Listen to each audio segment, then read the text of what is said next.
Dieu a appelé le frère Zach à diriger des générations, lui confiant une œuvre dont la vision s'étend loin dans l'avenir.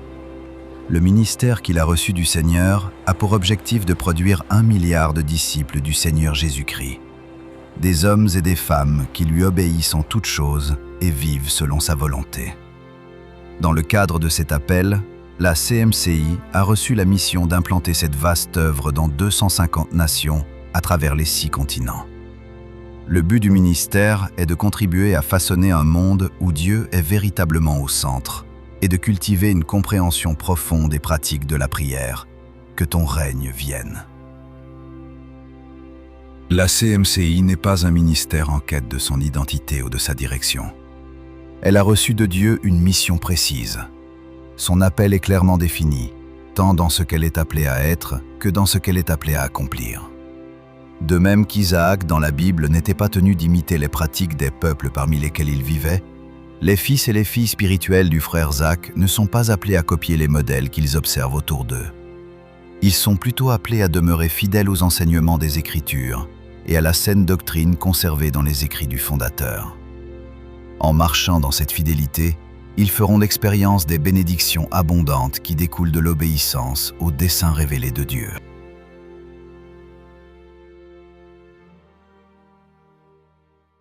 La vie et le ministère du frère Zach ont été profondément façonnés au cours de 3 grandes périodes de ses jeunes années. La première se situe durant son enfance dans les années 1950, la deuxième pendant ses études universitaires au Fourah Bay College en Sierra Leone au milieu des années 1960, et la troisième lors de ses études doctorales à l'université de Makerere à Kampala, en Ouganda, à la fin des années 1960 et au début des années 1970. Chacune de ces étapes a joué un rôle déterminant dans la formation des fondations spirituelles qui allaient plus tard définir son ministère. Son parcours spirituel a commencé dès son plus jeune âge. À 11 ans, en 1956, le frère Zach donna son cœur à Jésus après avoir lu un traité évangélique intitulé « Someone died for you » « Quelqu'un est mort pour toi ». Ce traité lui avait été donné par son père, Solomon Tani Fomum, un pasteur presbytérien dévoué basé à Andek, un village de la région du nord-ouest du Cameroun. La lecture de ce simple traité marqua le début de la marche du frère Zach avec Dieu et le plaça sur un chemin d'obéissance qui allait caractériser toute sa vie. Le traité instruisait ceux qui recevaient Christ à le partager immédiatement avec quelqu'un d'autre, en lui annonçant que Jésus était mort pour eux. Sans hésitation, le jeune Zach obéit. Il courut dans un village voisin et annonça à un de ses amis que Jésus était mort pour lui. Ce premier acte d'obéissance devint un modèle déterminant dans sa relation avec Dieu. Plusieurs années après être devenu un leader spirituel, le frère Zach se souvenait de cette expérience, exprimant une profonde gratitude d'avoir cédé à la direction de Dieu ce jour-là. Ce jour-là, en 1955, à l'âge de 10 ans, lorsque mon cher père m'a donné ce tract évangélique intitulé « Quelqu'un est mort pour toi » et que j'ai compris pour la première fois que le Seigneur Jésus est mort pour moi personnellement, j'ai ainsi été conduit à l'inviter à entrer dans mon cœur comme mon Seigneur et mon Sauveur. Ce même jour, en 1955, après avoir reçu le Seigneur Jésus, j'ai couru sans m'arrêter jusqu'au village voisin, situé à 2 km, afin d'annoncer à mon ami Ruben Unotamba que quelqu'un était mort pour lui. Il n'a pas compris. J'étais trop enthousiaste et trop rempli de joie à cause de ma découverte pour lui expliquer clairement les choses. La conversion du frère Zach était donc enracinée dans une rencontre puissante avec Dieu, à travers sa parole. C'est la parole prêchée, la parole lue, la parole présentée dans un tract et la parole rencontrée dans la Bible qui l'ont introduit au Dieu vivant. Dès le tout début, la parole de Dieu a servi d'instrument pour établir les fondations de sa vie spirituelle et guider sa croissance en Christ. Cette première rencontre contient des leçons importantes pour le ministère aujourd'hui. Elle nous rappelle que la vie chrétienne doit revenir à la famille comme environnement fondamental. La dévotion familiale et la formation spirituelle des enfants ne sont ni optionnelles ni secondaires.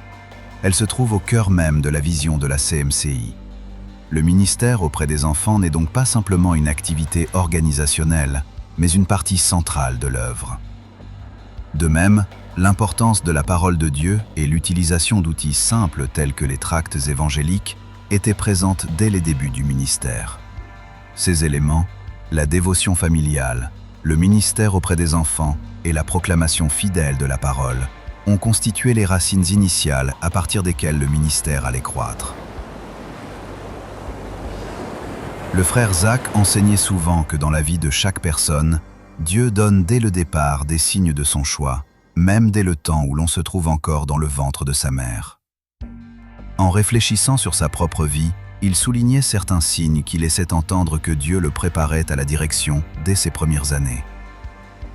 L'un de ces signes fut qu'il demeura sexuellement chaste et pur jusqu'au mariage. Il expliquait que le péché sexuel hors du mariage représente une perte sérieuse de capacité à diriger, car le leadership exige discipline et maîtrise de soi. Selon son enseignement, lorsqu'une personne se repent véritablement et devient croyante, il doit y avoir un effort délibéré pour reconstruire et reformer sa personnalité, en particulier en ce qui concerne les péchés liés à l'indolence et à l'indulgence.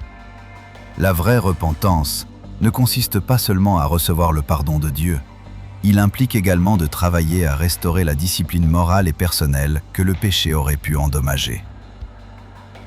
Des habitudes telles que fumer, boire, se masturber, consommer des drogues, la fornication, l'adultère et d'autres péchés corporels affaiblissent la capacité d'une personne à diriger, car elles révèlent une incapacité à se dire non à soi-même.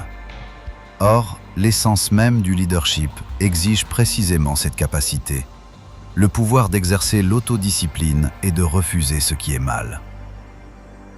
Si une personne est tombée dans de tels comportements avant de venir à la foi, la repentance doit s'accompagner d'un effort conscient pour reconstruire le caractère qui a été affaibli.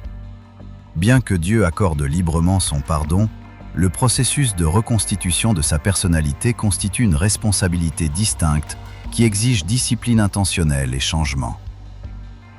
Ce principe se reflète dans le conseil donné dans Proverbe 31, où la mère du roi Lemuel l'invite à éviter l'alcool et les relations immorales s'il veut bien gouverner. De manière similaire, le frère Zach considérait sa propre chasteté sexuelle avant le mariage comme l'un des signes que Dieu avait posé sa main sur sa vie pour le leadership. Même si la pureté du cœur est ce qui compte ultimement devant Dieu pour la vie éternelle, la discipline du corps possède néanmoins une valeur significative pour préparer une personne à des postes de responsabilité et de direction.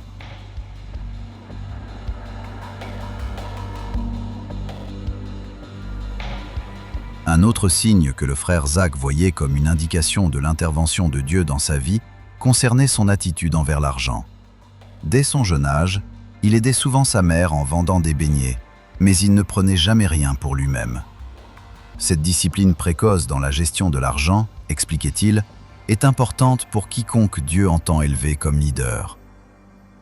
La fidélité dans la gestion des biens matériels révèle l'intégrité du caractère d'une personne. Il soulignait souvent que lorsque Dieu prépare quelqu'un pour le leadership, il enseigne à cette personne comment gérer l'argent avec honnêteté. Un voleur ne peut pas être digne de confiance pour assumer des responsabilités. Comme l'a également observé Abraham Lincoln, un leader qui a travaillé dur, par exemple un fermier, comprend la valeur du travail et est moins enclin à voler. Le travail acharné cultive le respect de ce que l'on possède, tandis que le vol révèle une forme d'asservissement dans le caractère. Pour ceux qui ont pu être malhonnêtes avant de venir à Christ, la repentance doit également inclure la reconstruction de l'intégrité personnelle. Dieu peut pardonner le péché, mais le croyant doit encore s'efforcer de développer le caractère nécessaire au leadership. L'argent devient, dans ce sens, un test de la personnalité. Ce que l'on appelle parfois la faiblesse avec l'argent n'est pas simplement un problème financier. Cela révèle souvent un caractère qui manque de discipline pour gérer ce que Dieu lui confie. Si une personne ne peut pas gérer fidèlement l'argent, il est peu probable qu'elle puisse assumer des responsabilités plus importantes, telles que la vision ou la confiance spirituelle. Le frère Zach illustrait cela par son propre exemple. Lorsqu'il vendait des arachides pour sa mère, il n'en mangeait jamais une seule. Lorsque son père lui donnait de l'argent, il ne le gaspillait pas.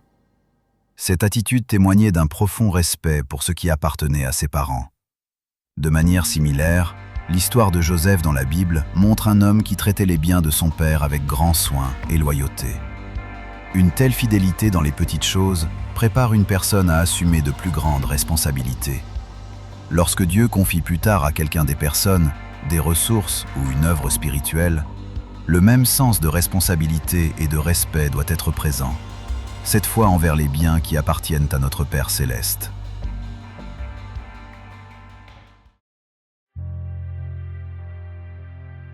Pendant ses années de lycée, le frère Zach commença progressivement à s'éloigner de la profonde consécration spirituelle qui avait caractérisé la vie de son père, le pasteur Solomon. En 1960, il s'inscrivit au Cameroon Protestant College à Bali, dans la région du Nord-Ouest. 4 ans plus tard, en 1964, il réussit l'examen d'entrée au Cameroon College of Arts, Science and Technology à Bambili. C'est durant cette période de sa vie que son amour initial pour le Seigneur commença à s'étioler. Le frère Zach a ensuite témoigné que, durant ces années, de nouvelles ambitions commencèrent à remplir son cœur. Il se mit à rêver de servir au sein du gouvernement camerounais, notamment en tant que ministre de l'Éducation. Parallèlement, il fut profondément influencé par l'atmosphère politique de l'époque. À travers l'Afrique, le mouvement nkrumahiste pour le nationalisme africain gagnait en force et inspirait de nombreux jeunes.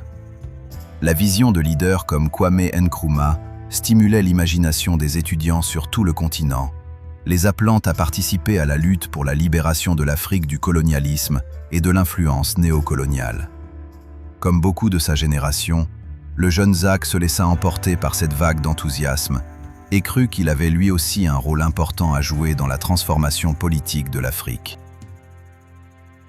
En conséquence, son cœur se trouva partagé entre son engagement spirituel initial et ses aspirations politiques grandissantes.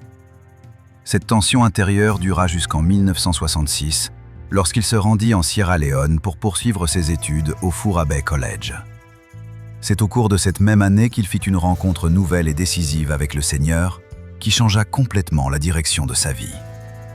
En octobre 1966, alors qu'il était seul dans sa chambre du foyer étudiant, Dieu commença à faire briller sa lumière dans le cœur du frère Zach. En repensant plus tard à ce moment de sa vie, il décrivit comment le Seigneur lui révéla la véritable condition de son cœur, ses loyautés partagées et sa corruption cachée, surtout en comparaison avec la pureté et la sainteté du cœur du Seigneur Jésus. Confronté à cette révélation, le frère Zach arriva à un état de complète soumission. Ce jour-là, il déposa son cœur, ses ambitions et tous ses projets d'avenir aux pieds du Christ. À partir de ce moment, il s'engagea à servir le Seigneur Jésus de tout son cœur pour le reste de sa vie. Il comprit que le besoin le plus profond de l'Afrique et du monde n'était pas la libération politique, mais une rencontre avec le Christ capable de transformer la vie.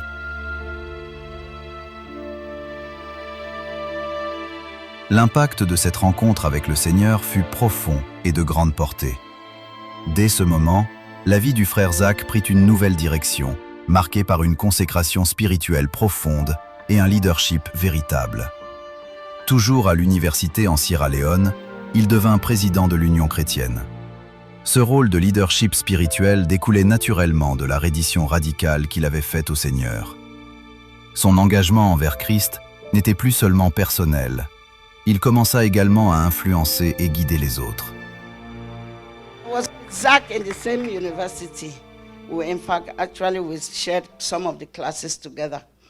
But he now consecrated his life to the Lord in the university. Since he had given his life to the Lord, he now consecrated himself and gave himself totally to the Lord. He was the president of the Christian Union. I was the prayer secretary of the Christian Union. And we continued, prayed a lot about Cameroon, because when we looked back, we knew that the gospel was not being preached in Cameroon. There were churches, but they had become religious. I never even heard about Fourah Bay College until that time. It was chosen for me, but this when the thing came. And we met Brother Zach there anyway. We became very close. We used to pray together. Even when we went to the Anglican service, we still looked for other church services which we thought would fulfill our needs. We even went to a place off Freetown, which is Madeira. There was a church that we used to attend. We go there and then you find the pastor will tell you, at the end of the service, he moves his cup. Hey, give my offering, put my offering. And he says, you do what I say, not what I do. And he takes up straight, he's in the next bar, drinking. After that. But that's what we had to go through. But the Christian Union, which was started there, was mostly by Brother Zach. He became the first leader of the Christian Union. And that's where we were worshiping. The Lord has still speaking to him, I believe. Pendant son séjour en Sierra Leone, plusieurs événements importants façonnèrent son appel et son futur ministère. L'un des plus marquants fut que Dieu mit sur son chemin un enseignant de la parole, nommé Hans Burke. À travers cet enseignant de la parole, le frère Zach reçut un profond fardeau pour la parole de Dieu et pour l'état spirituel de l'Église en Afrique. Hans Burke soulignait souvent que si l'Afrique comptait de nombreux exhortateurs et évangélistes, elle manquait de solides enseignants de la Bible capables d'exposer les Écritures avec clarté et fidélité.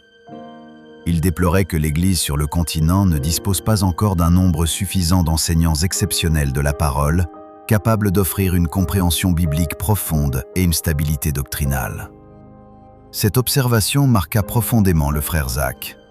À partir de cette rencontre, il développa une détermination ferme à consacrer sa vie à devenir un enseignant de la parole de Dieu, afin de combler ce manque et de renforcer l'Église par un enseignement biblique solide. Il rencontra également Joyce Chaplin, une auteure et enseignante chrétienne dévouée, qui l'incita à considérer l'importance de l'écriture chrétienne. Elle soulignait que l'Afrique avait besoin de croyants capables de communiquer les vérités de l'Évangile par le biais d'œuvres écrites. Son encouragement laissa une impression durable sur lui et éveilla en lui la vision de devenir un écrivain chrétien, utilisant l'écriture comme un moyen de ministère et d'influence spirituelle. Une autre figure importante dans sa vie à cette époque fut le docteur Mike Oye, secrétaire itinérant de la Nigerian Fellowship of Evangelical Students. Du docteur Oye, le frère Zach apprit le caractère sacré du ministère. Il observa de près comment le docteur Oye menait une vie constamment partagée entre la prière et la prédication, passant du lieu de prière pour aller prêcher la parole, puis retournant à la prière après le ministère pour rendre compte à Dieu. L'observation de ce modèle influença profondément le frère Zach et lui insuffla une crainte profonde de Dieu.